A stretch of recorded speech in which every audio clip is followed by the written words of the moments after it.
I came to Shetland when I was 4 years old, so I'm not a true Shetlander. My dad is from Fife and my mum is from the middle of England in Warwickshire, so there was no Shetland dialect spoken in the house when I was growing up. And the first I really heard Shetland dialect was when I went to school, and all my pals were saying these words that I had no idea what they meant. And I made it my mission to learn some of these words. And I was thinking the other day, there was maybe 3 reasons that I really wanted to learn dialect words. And one was because I wanted to fit in. I didn't want to stand out as being different. I wanted to ken what my pals were speaking about.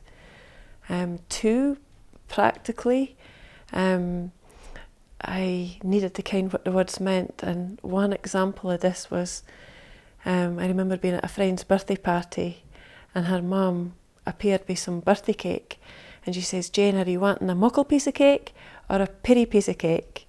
And I had no idea what she meant, but it became very important to know what a muckle piece was and a pitty piece was. And thirdly, I think the Shetland dialect, the words are so beautiful, and a lot of them sound like what they mean. They're kind of got that onomatopoeic way with them. And I kind of made it my mission and quest to gather up as many words as I could.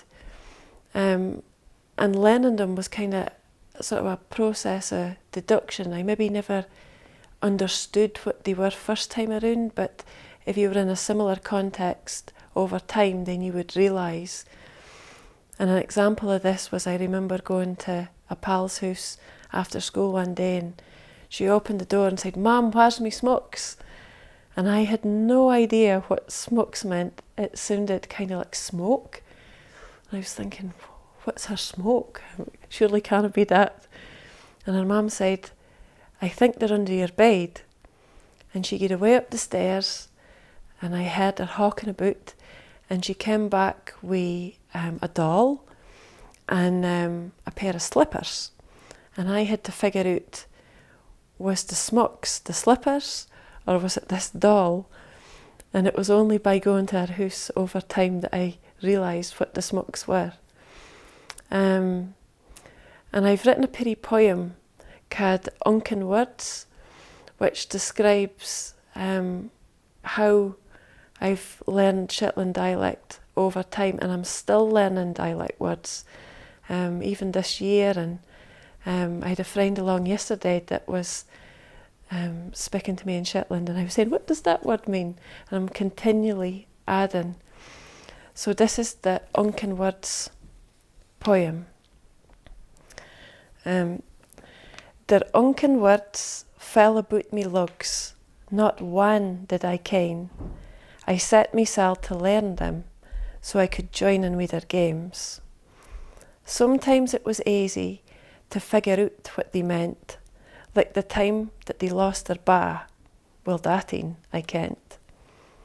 Other words were steekit, inveigled in a clue. Is henty leggets an illness, or something about the oo? Mouths puckered up for smurikins, and sookit in for shilpit. Shakespeare's Max Leicesters that left them feeling stented.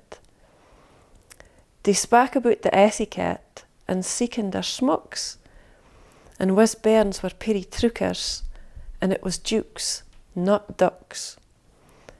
They gied for the helly airns, litnin a blind moorie, miracled in a mazanter, and they lost their bonny toorie. This Uncan Wirds keep lousing, and I gather them wi' me lugs. The unknown becomes familiar, thanks to Shetland words.